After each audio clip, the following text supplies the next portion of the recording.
Yes, people, what's going on? Welcome to United View. Welcome to the Morning View. As I always say right at the top of the show, people, smash a like right now. First things first. Subscribe to the channel and tap the bell notification as well so you know every time there's a new piece of content on the channel. Big up to each and every single one of you this morning.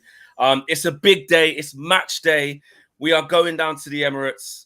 It's further for some than it is for others. London fake United fan. You're not real. But I will be making my way down to the Emirates later on. It's a massive day. It's a massive game. It's our first big test. There was big news yesterday. Amorim, what's the account again? Amorim Ball? Amorim Ball, yeah, we've got the thing. I wanted to give them credit as well because they were first to break the story. We're going to give all the credit, but Luke Shaw out. He has then gone on to speak on social media anyway, put a post up. We're going to talk about that. We're going to also talk about how it leaves us looking going into this massive game. Is there a defender crisis? How does Amorim fix this? We've all kind of done previews already and locked it in with Luke Shaw in there, knowing that Leach is not going to be there. And him not being there now changes everything. It really, really does, because we have 3 spots for centre-half, not 2. So we're going to talk about that. And, of course, Arsenal versus Man United in general. And I tell you what, Ruben Amorim's press conference, you know, the embargoed part that goes out, he said some big things. He said some really, really big things in the second part of that. So we have got a jam-packed show. There's loads to get into. Let's do the roll call straight away, though. See who's who, what's going on. Joe Blackman, Daniel Luciano, Lil Yo-Yo, Messif Entertainment, Nessie. I see all of you guys. Shout out all the mods. Aminor, I see you. Tabrez, of course. Kristen. All of the usual suspects in there. And in the regular chat, I see Tatha as well. Says we can't even sell Shaw. He is on stupid wages. No club will give that to him. Aslam, big up to you. Says Yaga Yao, big up to you, bro. Big up to you. Javid, I see you. Liam Cahill from Ireland. Big up to you, Liam. Ireland. But do you know what I love about the Irish? Yeah, I love this. Yeah, it doesn't matter where you go, even in the world, but just you always bump into an Irishman or an Irishwoman. Like you all, like just somehow, and no, you know, like when you go on holiday, where there's always like an O'Connor's or an O'Reilly's, like pub, like you know, like you can go there for your. It doesn't matter where you go. It doesn't matter where you go. I love that. I love that for such a relatively small nation. They are everywhere. Big up the Irish, and especially at Old Trafford. Oh my goodness, man, we got a massive Irish fan base, Absolutely. Which is amazing. We've got Australians in here. Sorry, New Zealand, in here. Erica Roof.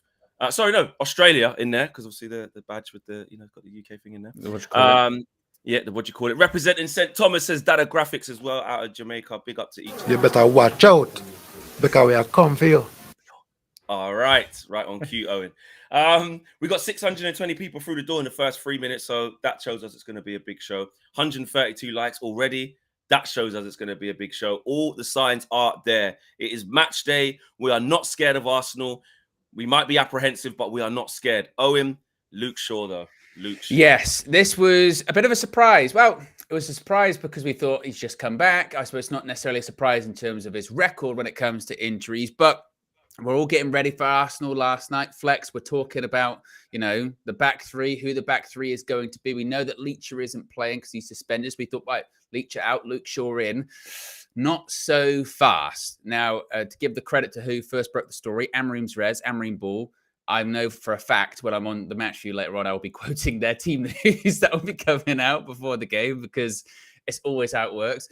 But they broke the story last night saying Luke Shaw is injured again and unfortunately not a part of the travelling squad. Now, there was concern about Nusayr Mazraoui. He's fine. He's travelled along with the likes of Lenny Yoro, Harry Maguire, etc., etc. So we do have defensive options, but one is not Luke Shaw. Now, shortly after this was posted, Luke Shaw himself went to Instagram and posted the following story, quite a lengthy response.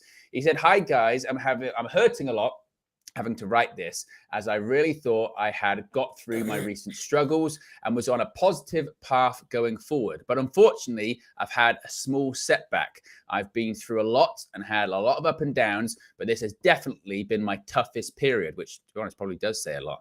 "I'm absolutely devastated, and it's extremely tough to come to terms with reality at this moment in time.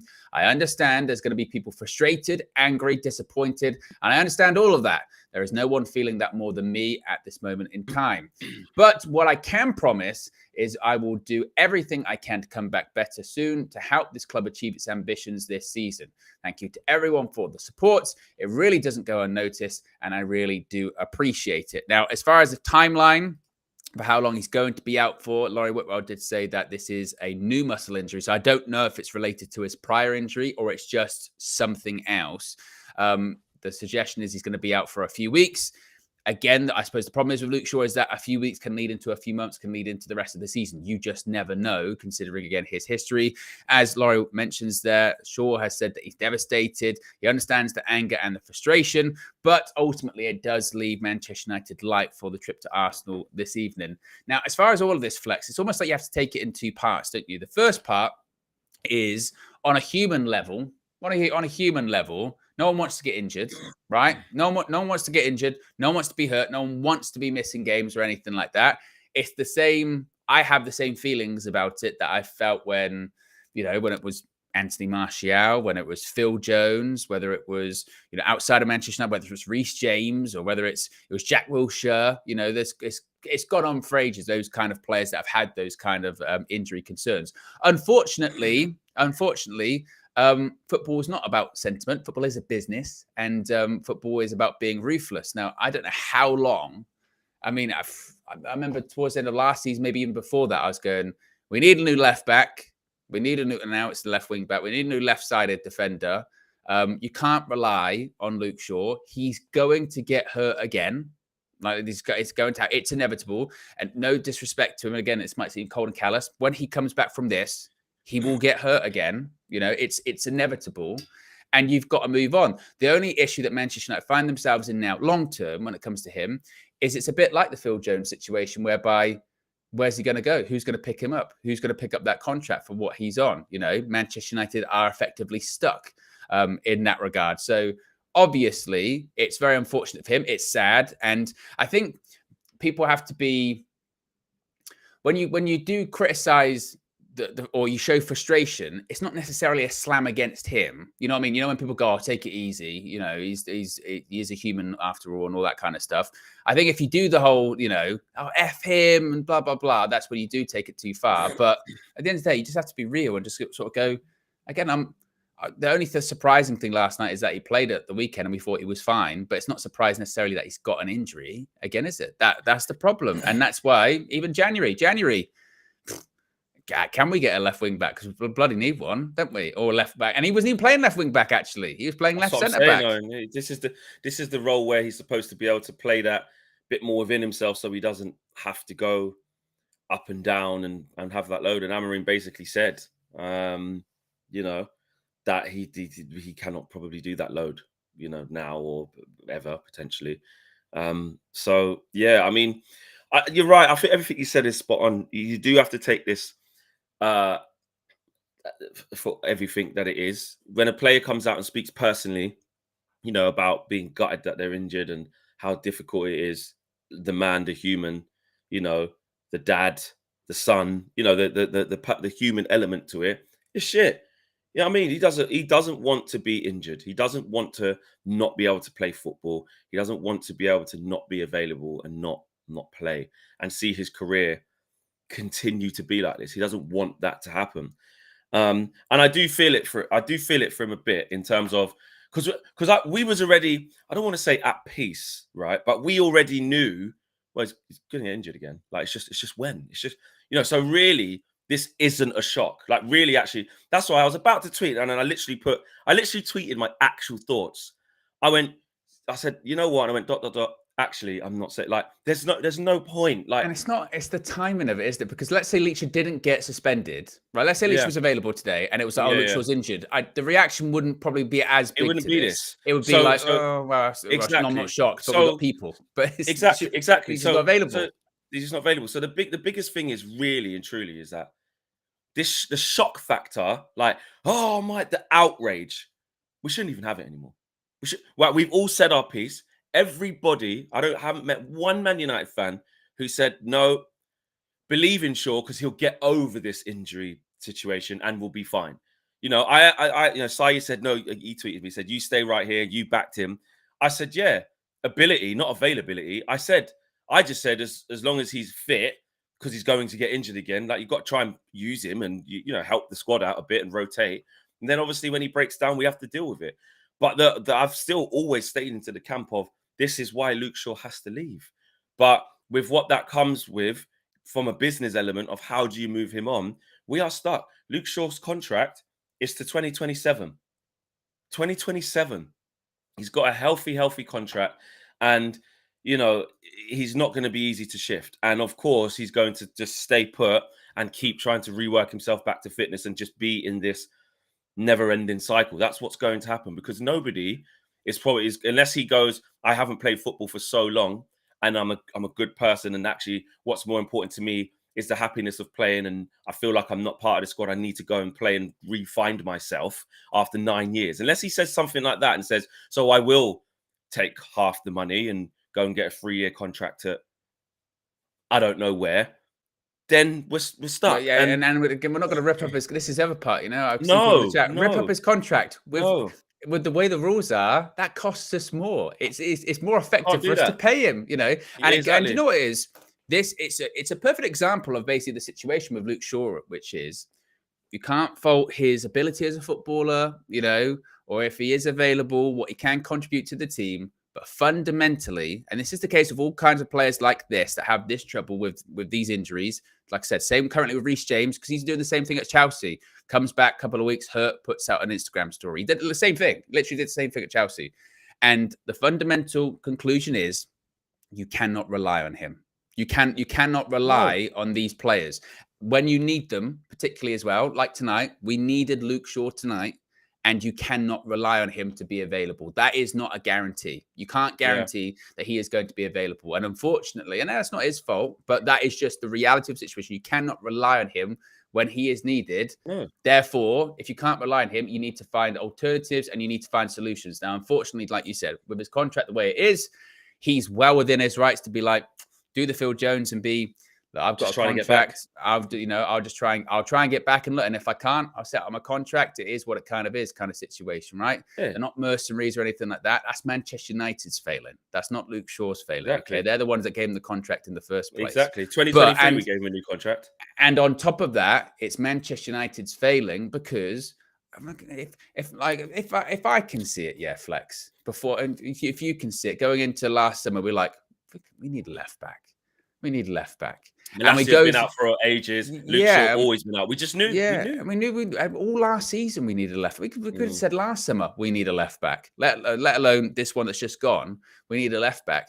So now, but we came back with Mazraoui, which he can play left. It's the utility thing. It's the Robin saying this. I remember saying this at the time, but that wasn't a solution because we sold Wan-Bissaka, who was a right back, and he was clearly, we've got two right backs. You know, that was the situation. We didn't have a left fullback at the time, and now when the person we know, like I just said, can't be relied on, I say lets us down, but is not available. We then go, we don't have a left back. Well, yes, of course we don't have left. Ruben Amorim's come in, done like 2 training sessions, and gone, I need a left wing back, guys. We don't, you know, do you realise we don't have one?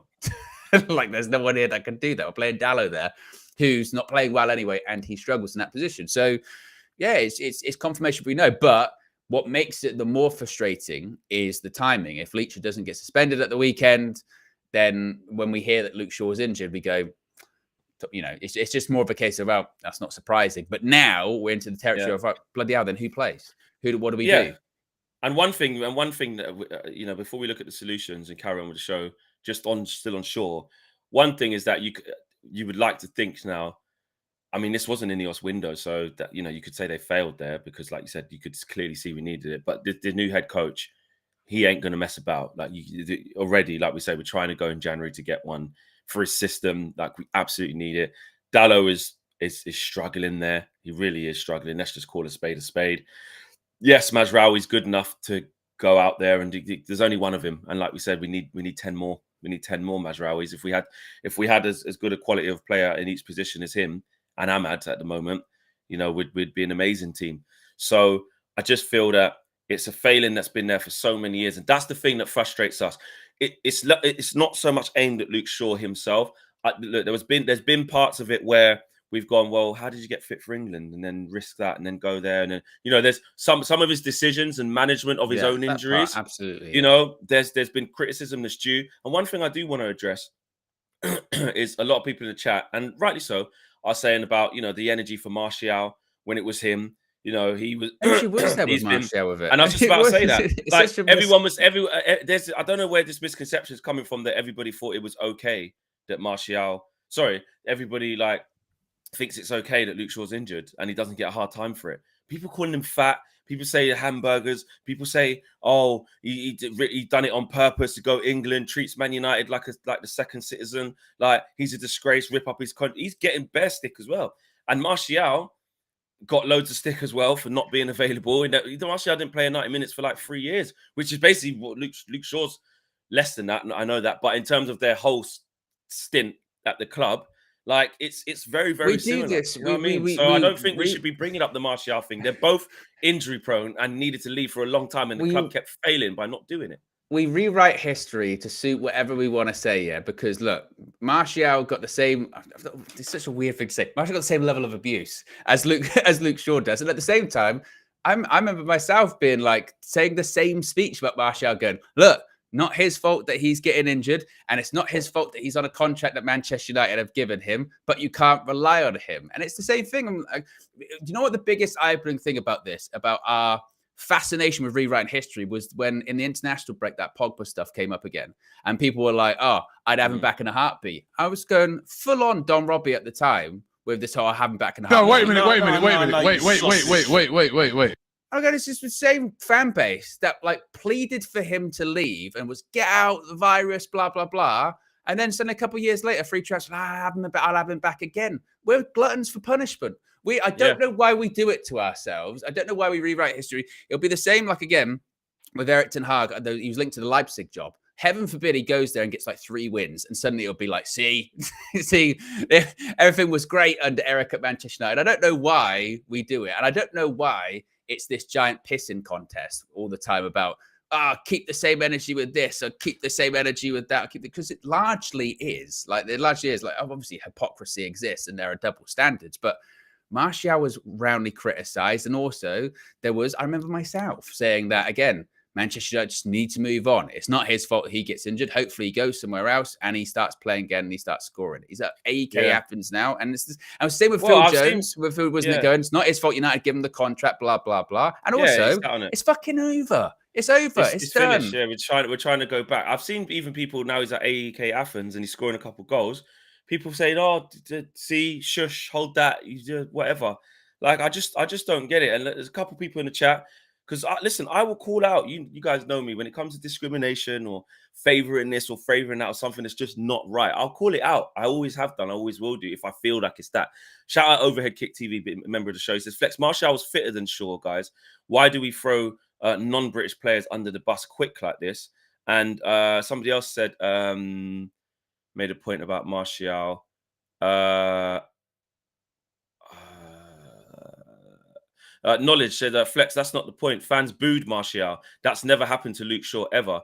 Every time a combined team happens, people want to include his name. But with Martial, it's laziness and sell him.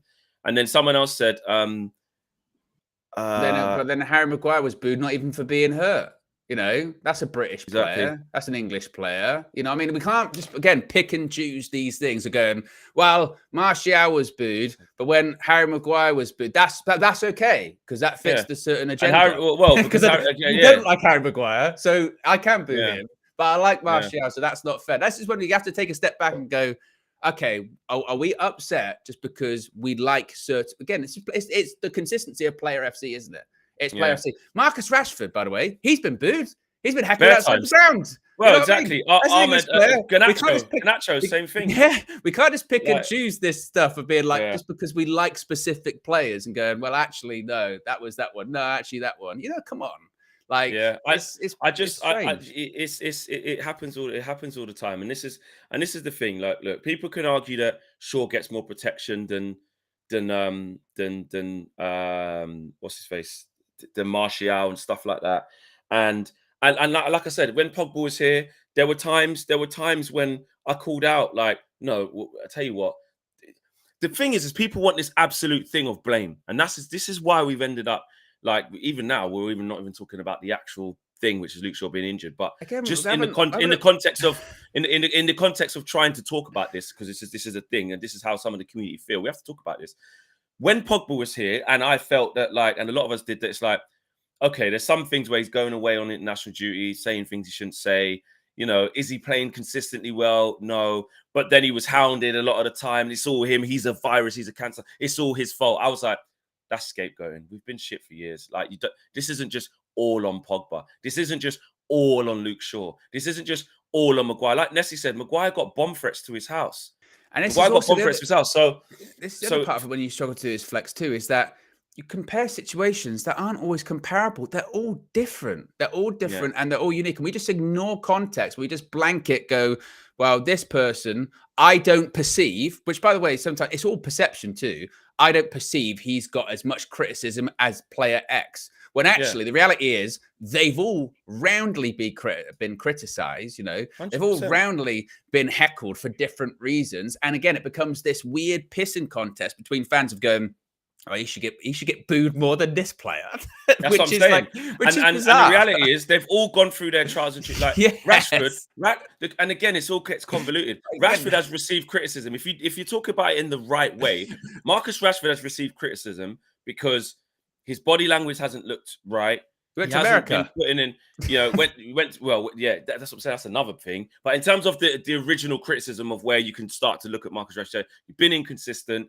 In some of the games, you weren't running, mate. It looked like you wasn't putting in the effort. There's bad form in that, but in terms of your baseline level of effort and attitude and application, it's looking to us like you don't want to be there. That's how it come across. Then that goes into you're wearing chains, you're going on a plane to America, now you've got a new contract, parking ticket, your parking fines, different girlfriend, piss off, this, that, then of course, then he adds things in that you shouldn't do, shouldn't go Belfast, be late for training, try and lie about it, So then it gets convoluted into this one whole thing when there's sections of things. Yeah, and then basically he found himself walking through the car park. Was it under Ralph when he was going to go for a fan? He's going to go for a fan. He's English. There's no British tax there. There's no English tax. No protection there. Like it happens. Like I said, Harry Maguire came through getting stripped to the cap, bought for £80 million. Not his fault. Was decent at the start. Ronaldo came in, shouldn't be the captain, got the captaincy stripped off him, went for a period of playing bad, his confidence is gone. The Greece thing happened, and then bomb threats, heckled, booed by our own fans on pre-season tour. I was there in the Aviva Stadium when he made a mistake against Bill. Booed by England fan, booed by his own. And then it came to that. He came through that. Yes, he did do a few reaction things, cupping his ears against Liechtenstein, whoever it was, because it provokes reaction. These players break sometimes, yeah? Then he comes through that. And then we go, actually, he's done really well to he's not the future. Don't give him a new deal and stuff like that. But actually, he's been kind of reliable when we've needed him, actually, from where he came from, getting stripped of the captaincy through to now. So players at Man United go through it all the time. All the time.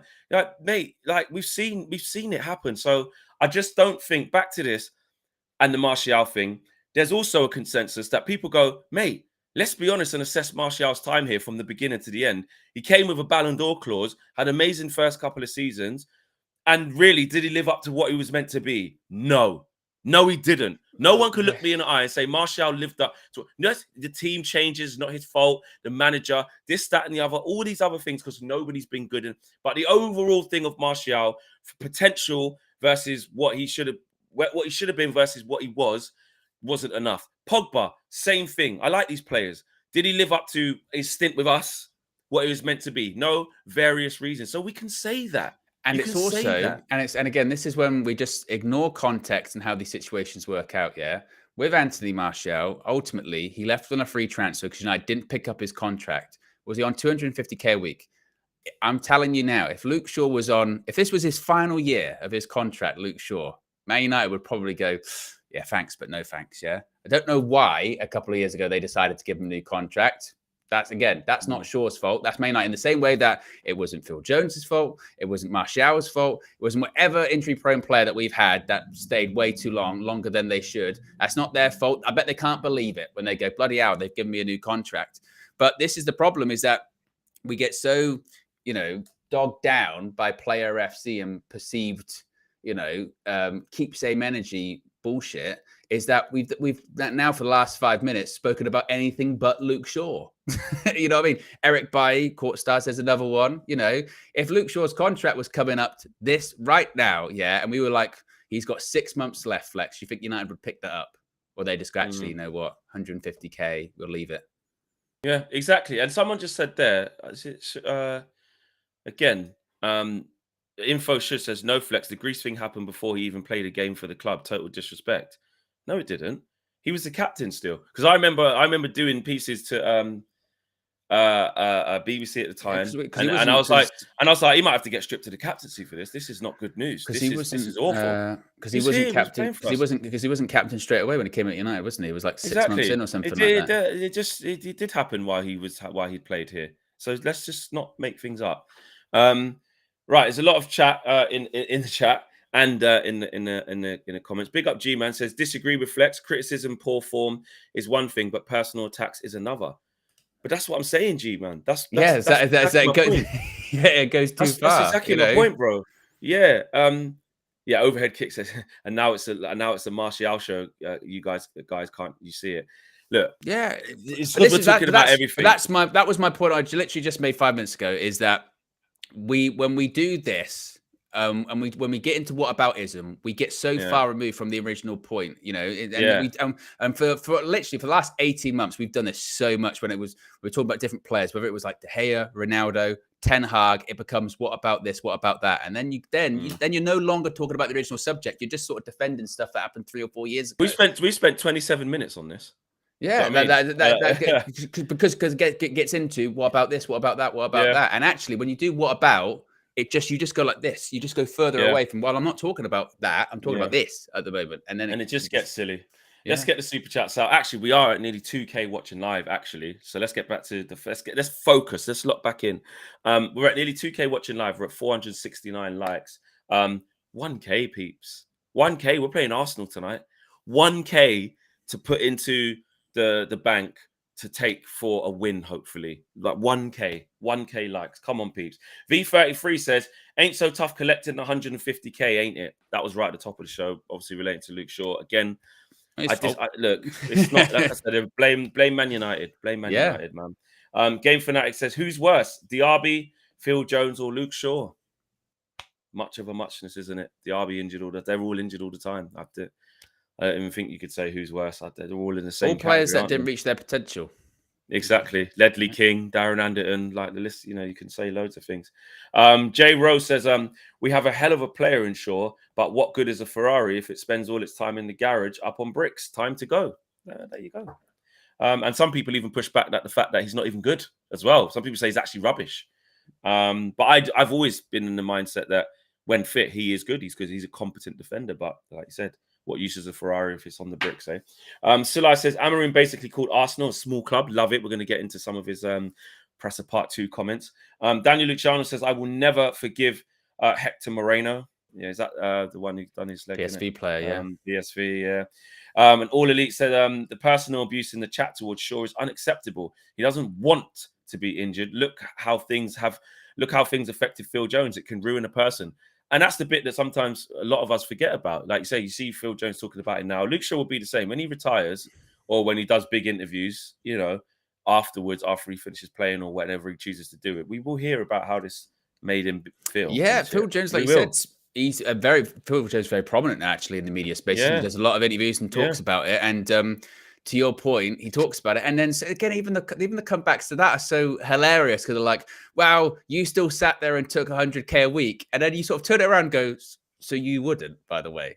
Exactly. Let's be honest, Let's all be honest. Forget bravado. That's why you sign the contract. It's your security. Yeah, forget bravado, forget chess, forget all that kind of bullshit, If you knew you couldn't play football anymore, like my body can't do this, but I've got 18 months left of my contract, and I'm getting 100K a week, you're saying, that you'd go, don't give it to me. I don't want it. I don't need it. And you've got a family, you've got kids, you've got a short career in football as well, by the way, like, no, I don't want that money. Come on, man. Again, it's a contract, The whole point of a contract is and a guarantee. It's a guarantee. That's what sports is like in American sports. Have you seen some of the contracts they sign guaranteed for NBA stars and America NFL? Have you seen some of them get like 100 million guaranteed and shit like that? And literally the thrower, flipping quarterback, do his shoulder in, he's out for fucking 2 years. He's sitting nice. Do you know what used to be in wrestling in the 90s, Flex? Yeah, you had a guarantee, I think, of 5 dates for $500 a pop. That was your guarantee. 5 dates. Now you ended up working like 300, and you would get like bonus and whatever for working them. But because of that, if people got injured, they used to just carry on, and they got, they developed like really strong like addiction and stuff like that, because if they didn't work, they didn't get paid, and then their family doesn't make any money, blah, blah, blah. So that's why like the guarantee, that's not now all changed, but the guarantee is so important. So of course, if you've got a contract, you sit it out, don't you? Of course you do. I'm just going to stop taking this money for the next couple of years because make my life harder. I know you're saying he's rich already and that, but it's the club's fault, mate. Blame Man United. Yeah. This is what elite level sports is. Same in the MLB, exactly, Nessie. The baseball contracts are mad. They're huge. Them in a pitching contract, ridiculous. Ahmed says Yoro comes back fully fit, sure will be forgotten. I know he won't be forgotten because Yoro coming back is great. It helps us, but we still don't have a situation. I mean, unless there's something where Yoro becomes the left centre back where we didn't really think he would. Maybe that's true, but we still got a problem. He still feels that it gives us a void. But then again, you could argue Luke Shaw's been injured for so long. We're so used to being without him. Yoro is like a new signing in that particular place, and you phase him out. So across the back three, it works itself out. So you probably got a point there. Right, let's move it on. I'm going to remind you one last time. Well, I'm lying, not one last time. Many more times during the show. We're over 2K watching now, and we've got 591 likes. I want 1K, peeps. We can do 1K. It is match day against Arsenal at the Emirates. Come on, guys. Let's do this. Right. What are we going to next, Owen? Oh, yes, the defender crisis then, basically. What happens tonight, Owen? What do we do? Owen gone. What's happened? I'm muted. According to Ruben Amorim... I thought, what? Yeah, I was on a different thing. I thought, where's he gone? I switched tabs. According to Ruben Amorim, a storm is coming, Flex. A storm is coming. It's on the horizon. Now, his second part of his press conference came out yesterday. And not from Carrington, from Old Trafford. He likes to do his press conferences at Old Trafford. To be fair, media centre's like way nicer there. Yeah, it's way nicer. They've got like proper seats. Was this one at Old Trafford again? Oh, it's the same one. Same one. Yeah, same one. It's the embargo part. And he was asked about, I guess, the comments about suffering and things like that. Maybe laying the foundation, maybe protecting himself a little bit ahead of this evening. He said, I would like to say different things, but I have to say it again. The storm will come. I don't know if you use that expression, but we are going to have difficult moments and we will be found out in some games. And I know that because I'm knowing my players and I know football and I follow football. Now, that to me says, look, we could get pumped tonight, by the way, guys. This could be 3-0. And I'm just saying like that can happen. And because of that, we've got to be careful. He also said, I understand the difference between the teams, and we are in the points that we're putting simple things in the team without training, and you can feel it in the game against Everton. They change a little bit in the way they're building up. They're a very good team, and we with a lot of problems. We cannot change. It by calling one thing to the captain. So we don't have this training. Let's focus on each game, on the performance, what we have to improve, trying to win games, and that is the focus. So once again, he sort of said, look, the difference between us and Arsenal, there's a lot, you know what I mean? It's night and day. There's night and day, and it's going to be different. And he even said, I know it's really hard to be a Manchester United coach and say these things in a press conference. We want to win all the time, no matter what. We are going to try and win, but we know we're in a different point if you compare to Arsenal. So it is what it is. We will try and win. We will go with confidence to the win, but we know we need to play very well to win the next football match. And to be fair, you can't ask any more than that in terms of honesty from the coach, can you? Where he's basically said, look, they're different. They're in a different space to us. They're in very good form. They're a very good team. I'm trying to put stuff in without even having training sessions. I'm screaming at the top of my lungs on the touchline. I'm saying stuff to the captain. Like, I'm trying, but I'm also conscious that, like we have said, Flex, like this game's probably too early for him and probably too early for the rest of them. And if there is a negative result tonight, and it's not even saying, oh, you're just trying to protect yourself. It's just, again, being real. It's just being the reality of the situation is, look, there might be some negative results. You've just kind of got to stick with it. And hopefully there'll be something in there that you can hold on to and go, right, okay, it's just going to take some time, basically. Exactly that. Exactly that. You can't say fairer than that. You can't say fair. Some people could argue, if they're, glass half empty, they could say, oh, well, why say anything negative? We know that. You don't need to tell us, There's always some people who could go, oh, but he does, because there will be people freaking out. Yeah, there will, exactly. as we've seen. Yeah, as we've seen. So I really like what he's saying. And the reason why Ruben Amorim is really clever, not saying he's trying to manipulate us, but it's just the honesty, is he knows that if he has 100% transparency with us, he provides clarity to where he stands in this and how he views us. And if you provide fans with clarity from minute one, charm and smiles and funny comments and good quotes and stuff is one thing to get people on side, and fashion, depending who you are. They're one thing, but to truly get fans on side, you need to provide clarity. You need to be honest. And I think he realizes that. Well, he hasn't just realized it and is doing it now. When you look at the interview done with Mark Chapman, which was really good, actually, I was basically having to comment on it yesterday when you guys were talking about it in the chat, and I hadn't watched it yet. So everyone was like, oh, another thing with BBC, well, another boring thing. It was anything but that. Actually, Mark Chapman done a really good job about talking to the man himself and less about 3-4-3 and how you're going to do this. And actually, if you watch that, you learn more about Ruben Amorim, the man, the person, the character. So this isn't something that he's got here and gone, I need to win these over, so I better change what I'm like and give them more clarity. It's who he is. It's who he is, which I like. So him saying the storm is coming and we can get found out soon, and I know this because I'm looking at my players. We feel that too. We're looking at us and going, that 20 minutes against Everton, I dare you to do that against Arsenal. We're in big trouble. That against PAOK, getting done like that, 2-1 down. Do that against Arsenal. Ipswich scoring straight away and then going on to have the type of game we did. Do that against Arsenal and see what happens away at the Emirates. So it's not, again, we understand why we're there, by the way. He's not saying we shouldn't be at this level yet. We should be further on. I'm pissed off. No, he's just given an accurate description and analysis, as Matisse says, an accurate analysis of where we are and where to keep our expectations. Now, you could say that he's also being a bit smart by trying to bring the expectation down a little bit, whilst not saying it's okay to draw or it's okay to lose. But he's not just doing that for this game. He's done that the whole time. He's done it when we won the couple of games we have won. When we beat Everton, he said, nah, mate, focus on the performance because 4-0, but Everton could have got a bit more out of it. PAOK, we should have probably scored more than that, but it was close. He's saying these things. So I like it. It's very refreshing. It's very honest, and it's a win-win, because when you're that clear with the fans, when you're that precise with the fans, no fan can be. It's not ambiguous. It's not. I just don't know what he means. I don't know what he's trying to do. I don't know how he feels. When we was with Eric, and when he spoke about that, he goes, "Well, maybe they like me because I'm different to the last guy." I'm very. He's not afraid to say. I just really like that aspect of him. Really, really. Yeah, and I think, you said, oh, he might not have to say that or what have you. He's running away. Yeah, he's running away. Well, but when it gets back, we can have 750 likes, by the way. We've got over 2K watching. So if you haven't already, click the like button.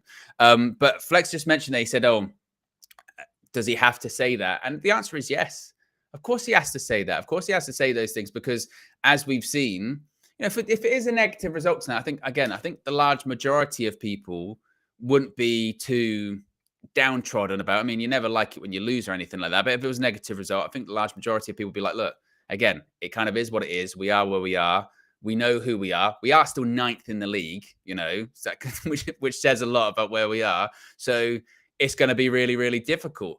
But if it is a negative result, there will still be some that'll be like, nothing's bloody changed. This manager, well, actually, maybe he's not all that. And which seems crazy. Do you think they will this time, Owen? Do you think they will? Because there always is flex. It's It just doesn't inevitable. matter. It's So Ruben hasn't done inevitable. enough already where you can see how he is, where you go, No, look, it's fourth game. It's There's still be people, you reckon? It's inevitable. And I think he has to, as a manager, sometimes you almost have to manage your own PR and be like, right, Yeah, okay, got to take this is what it is. Because again, if we do get a negative result, he's just said it. So it makes it, so they'll be like, see, he saw this coming. He knows exactly what's going on. He's in control of the situation, right? Because you've got to handle the narrative. Yeah. If he came out and was like, going to come in and we're going to give him a good go. We're going to do this, good that, and then you get pumped 5-0, and then and then people will look and go, "Oh, he didn't see that coming, did he?" Even if he did, he hasn't said it publicly. And you've got to, as we say nowadays, unfortunately, it's not just about the coaching and all that kind of stuff. It's about how you handle the perception of you two. 100%. Look at Eric Ten Hag. He couldn't handle how he was perceived in the media, and that got twisted and changed. And towards the end, he did look like, this clueless guy standing there with Ruud van Nistelrooy doing a lot of stuff, behind him. It's like, what's going on here? So if Ruben Amorim speaks honestly to the fans and speaks honestly to the media too, and says, there are going to be these storms coming. Some results aren't going to be great. We're doing what we can. It's difficult. I came in November. We've got a game every 3 days, and it's going to take some time. And also, I don't have all of the players to fit how I want to get to. One, if something bad does happen, he's already seen it come in. And two, if he does get something out of the game, he looks like a genius. They're like, bloody hell, Man United ain't even that good. And they got a point from the Emirates, so they got a win. I mean, it's really clever from him, isn't it? So it is. And this is what I wouldn't put past him, because he seems incredibly intelligent. When he was talking, not just because he's gone to uni. I'm not saying just because you've gone to uni means you're mad smart, but he was given a background as to why he did go to university. And that was brilliant when he was talking about, well, people think that just because you've played football at the highest level, it means you understand everything about the game. It doesn't. This side of the game, not saying you have to go to uni to be a good manager or coach, but he deemed it necessary to learn new things. He said, do you even say about therapists in this country? Yeah, he said I had a therapist. Yeah. Because he went through things in his life and wanted to be at a certain point to understand the next bit. So he's very meticulous. And he's very... He was like, I was suspended twice. He's basically saying, So he has these range of emotions, but he comes across as somebody who's able to absolutely tame them now. Somebody who's absolutely in control of their emotions, and says he does make decisions with emotion because they should be made with the emotion. You should feel the decision that you're trying to make. But at the same time, you have to have a balance. And these are the types of interviews I do want to know, because I want to know more about the man, not how, 3-4-3. We've done all that. Who's going to play where? And he's shown us that in these first 4 games, or three, this is going to be the 4th, isn't it?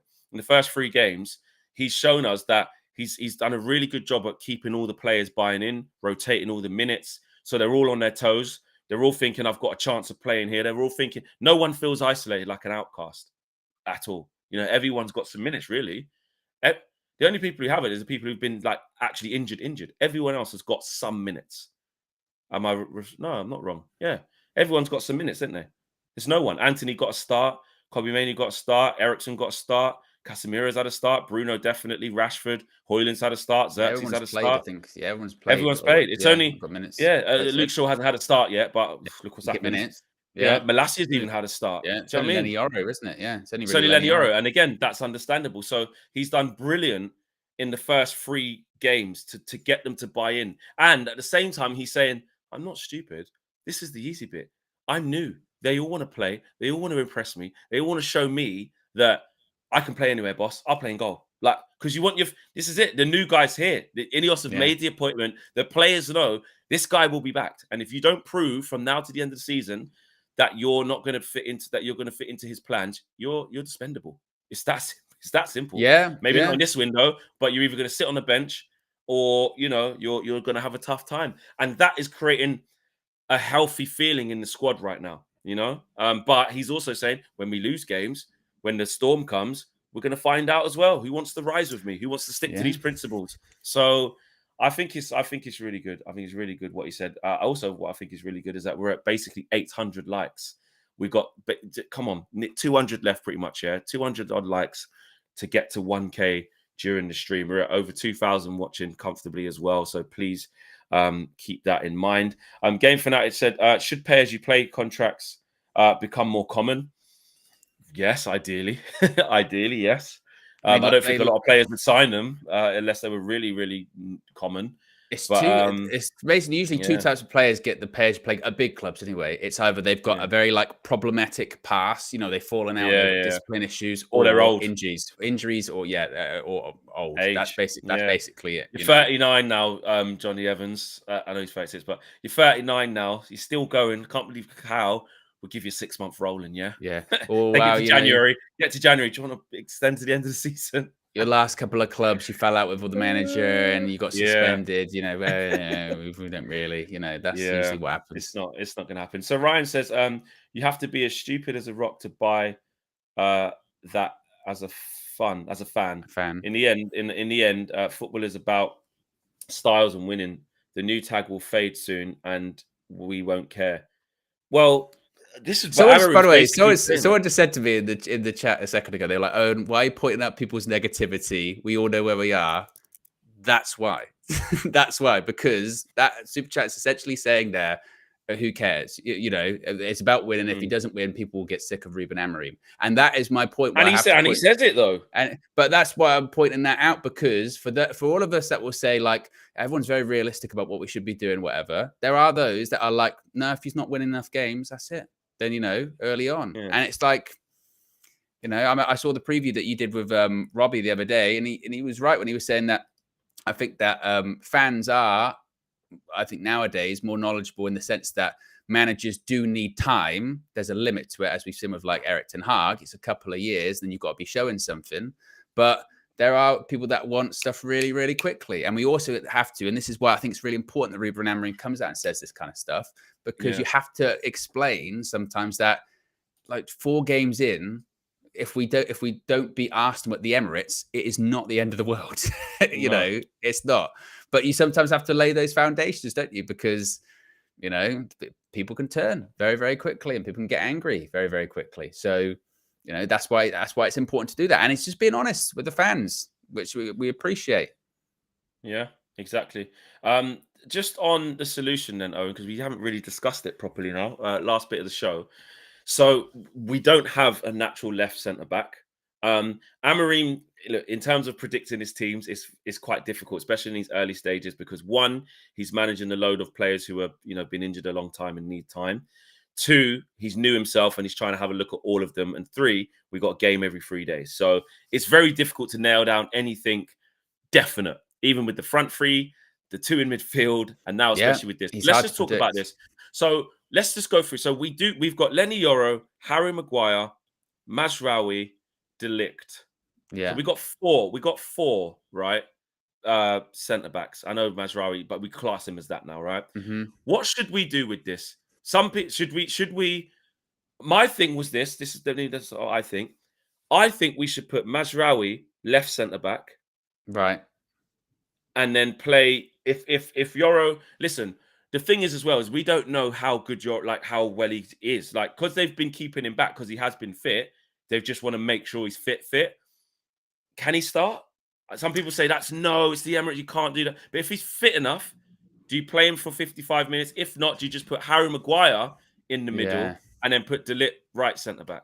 I think I'd be really surprised if Lenny Yoro started. Really, really surprised, in all honesty, because they are purposely taking it really, really steady with him. Yeah. Because they don't want to, and it almost circles back to the Luke Shaw thing. They don't want to have a situation like a Luke Shaw later on in his career, where like he was rushed back when he broke his foot, and now his foot's a problem for the rest of his career. They just 100%. don't want to, because he's young. He's really young. So I think the most likely one is, like you said, Mazraoui goes to left centre back. He can do it. He can do anything. And then it's just a case of, right, who's going to go in the middle? Is it going to be, who's going to go in the middle or on the right? Is it going to be De Ligt or which way around are De Ligt and Maguire going to be, essentially? Are we overlooking that?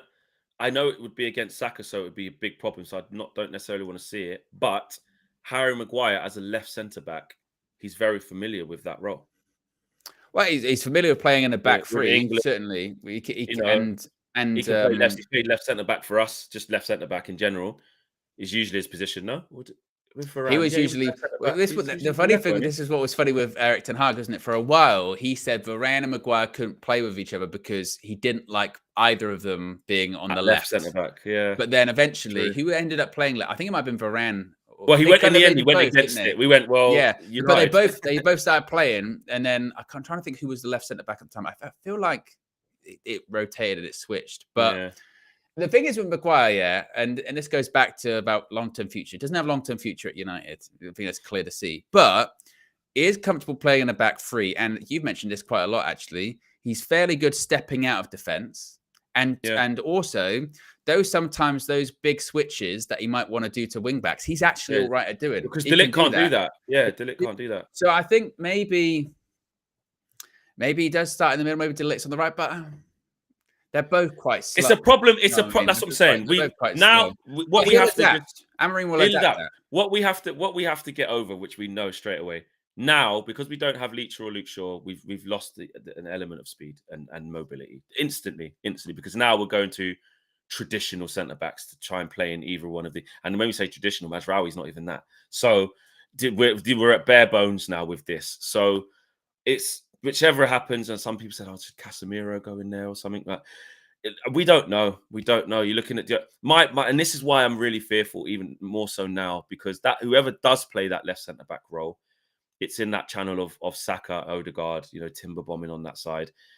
We're in big trouble down that side. I'd rather have Mazraoui on that left, though. You know what I mean? 100%. I'd go 100%. Mazraoui there, and then it's just But then Martinelli on that left side, if it is him, which it probably would be, could be Trossard, you never know. But Martinelli, if it is him, and you've got, well, to be fair, back Ahmad to be, that's what I was going to say. So you could say Ahmad, Maguire. But then Calafiori's probably going to go, or Zinchenko. They're going to come inside. It's going to create different problems. Ahmad might have to go with one of them. And then whoever the right centre-back is, if that's De Ligt and he finds himself out wide isolated against Martinelli loads, not ideal. Not ideal. If it's Harry Maguire playing right centre-back, he does not want to be out there. Not ideal. So Ruben's got to come up with something that gives protection to centre-halves who don't want to be venturing out into those areas. Is there any way that you could have something like...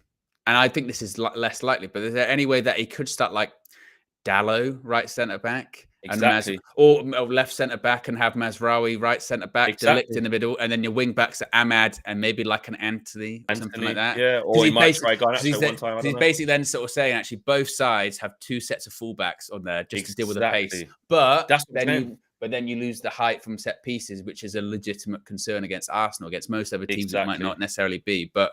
He could do that. I think the most likely one is that he would go with Mazraoui and then De Ligt and probably Maguire. Some people are saying we might need to risk Yoro. You might need to risk him, but I just wouldn't want to do it. I just think long term. I just think long term that's not the one, particularly in a game where again, you know what? If I would say to you, Flex, and this seems it's not a title decider. You don't need to exactly this. What happened with Flex there? You went all freezy. You back? Maybe it's. It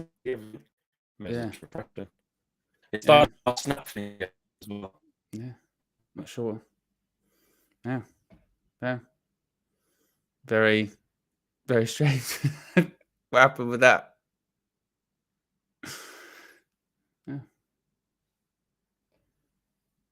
The thing is, I don't even know if I'm live at the moment. I think I maybe am. My chat's frozen as well. So it's one of those ones, guys. Yeah, don't actually know. So don't even know if Flex is back. Well, just sort of carry on, don't I?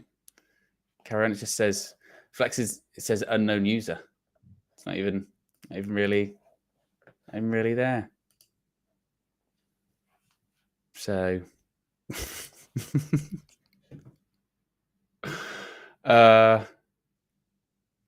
because Flex has disappeared. I think it's me. I think it's me. I think that this might be me. Yeah, one of those ones. Yeah. Well, apparently I am live. I just got a message through saying I am live. So thank you to the fans that watched saying you are live. That's a good start. But don't really. You know what actually is a concern with this? Actually, I can get up the back end here. This is all the fun when you're live. connected. Wow. Well, I think the best thing to do with that, it's KG, the comedian's calling me as well. Apparently you're still live. Apparently I'm still, I know I'm still live. You're still live on here, and Flex is calling me. Mr. Fleck. Mental. It's not letting me, I'm refreshed and I'm in this room. Yeah, it says, for me, it says that I'm still live, but I can't actually get on anything. Yeah, and YouTube says error. It says like no data. Yeah. It's moving mad. Yeah. It's like YouTube's like crashed. Yeah, it's just not. And now you're moving jittery. You're moving mad. I can see you're just buffering away, not moving.